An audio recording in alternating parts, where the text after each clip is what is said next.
You're going to start by cutting out all the pieces that you're going to need for the card.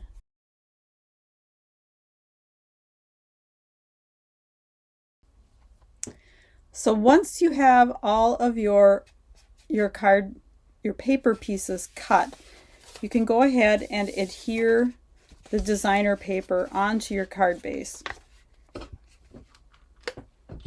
using whatever adhesive you like.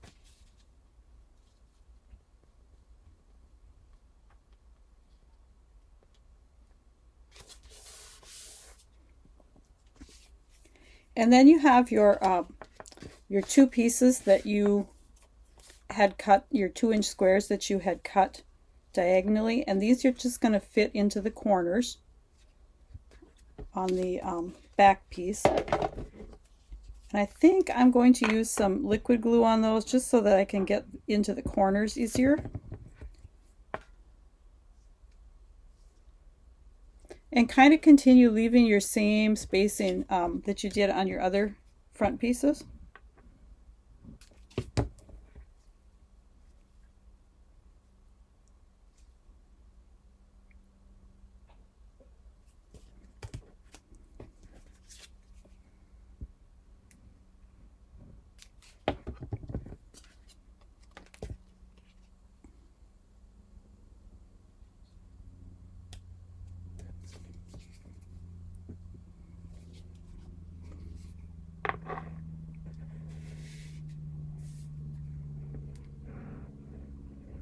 When you use the liquid glue, try to get just a very small amount on so that you don't have any overage that leaks out.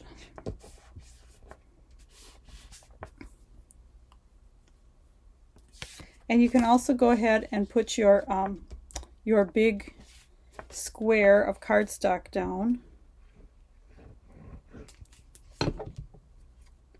and just center it in the in the diamond that you've created here with your other pieces.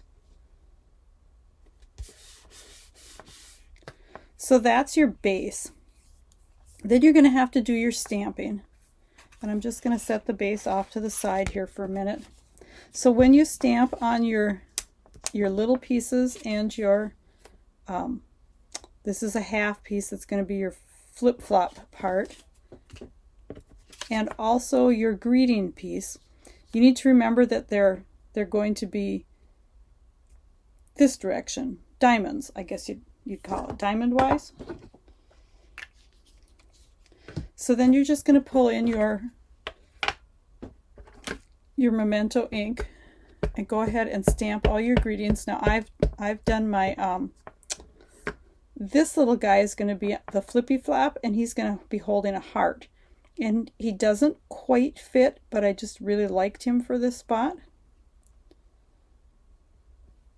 So get him nice and dark. And then for the other two, we've got our other otters here. Our little guy with the fish. And these two fit pretty well in. The tail is going to hang over, so you won't see the tail on it, but... And then the little guy in the water, and he fits perfectly. And then we have our greeting. You are utterly awesome. And of course you can switch this up with whatever stamp set and greetings you want to use. But I want that right there, and then you'll have your spot you can write your handwritten greeting on. And I'm thinking of this for a Valentine card. So then you're going to color those And I've used various Stampin' Blends. And I am just going to pull in my colored ones here that I've already done, so you can see how cute are those. And then you're also going to stamp, I've taken one of the conversation hearts, and I'm going to stamp this on some, I believe it's Blushing Bride paper. And then there's a matching heart die, and you could use any heart you wanted, or even just a plain heart, as long as it kind of fits in this little guy's arms. So I'm going to die cut that with the matching die.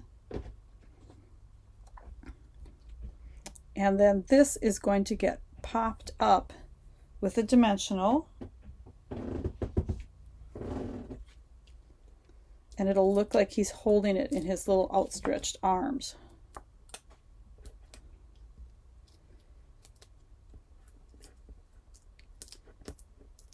And of course you can get really creative and use lots of different stamp sets with this same card layout. So then we're going to pull in our pieces of Misty Moonlight and go ahead and layer these guys on.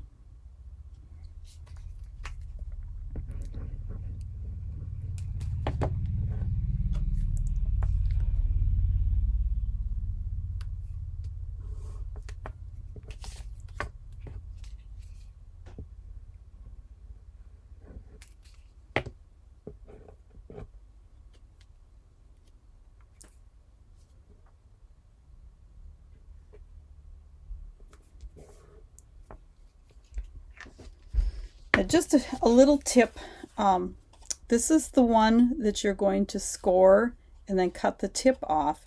And when you're cutting the tip off, you're going to cut about 1 inch off. And I like to lay it on my trimmer and line up these tips and then cut off, so I have it fairly straight. And that's just the way I do it. You could even take a scissors and cut it off. It's not super important. Oh, but we still need to layer this.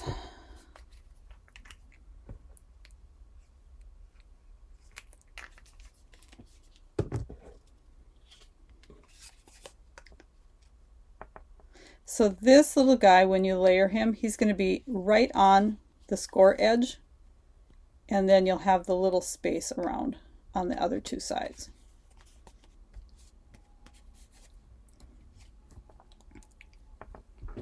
Okay, so now let's start putting all of our fun elements onto our card base.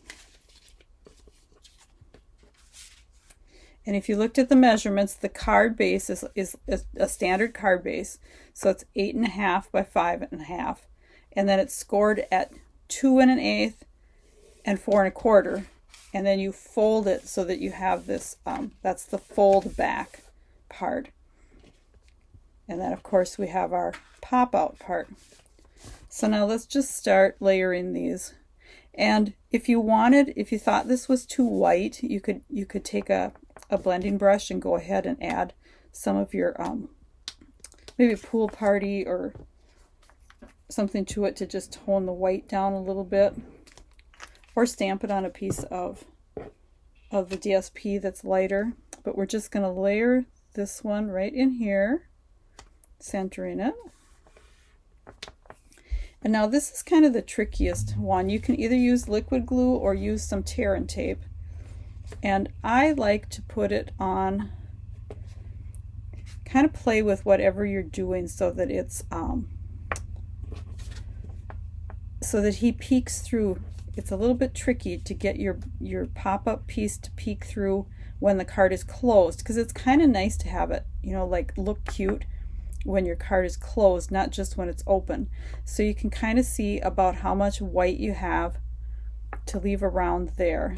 I'm just going to hold him down because I really like it where he's at right now. And then either add tear and tape or liquid glue to this, because you want it to be pretty well attached, being it's a moving element on the card. And then I'm just going to shut this lid on it. And then these guys, I like to line up the tip with the corner of the DSP. And you need to remember when you flip it over to add your glue, which side you want to put the glue on.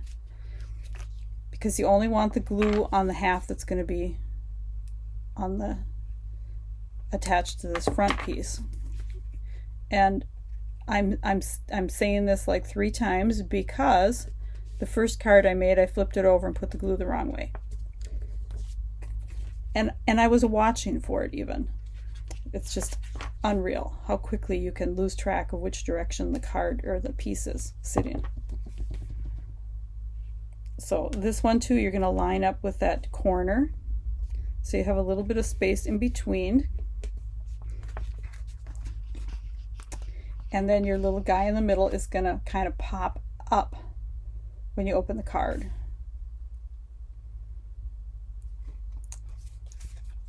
And then when it's closed, he'll look cute there too. So hope you enjoy this. Be sure to post your creations. Thanks for stopping by.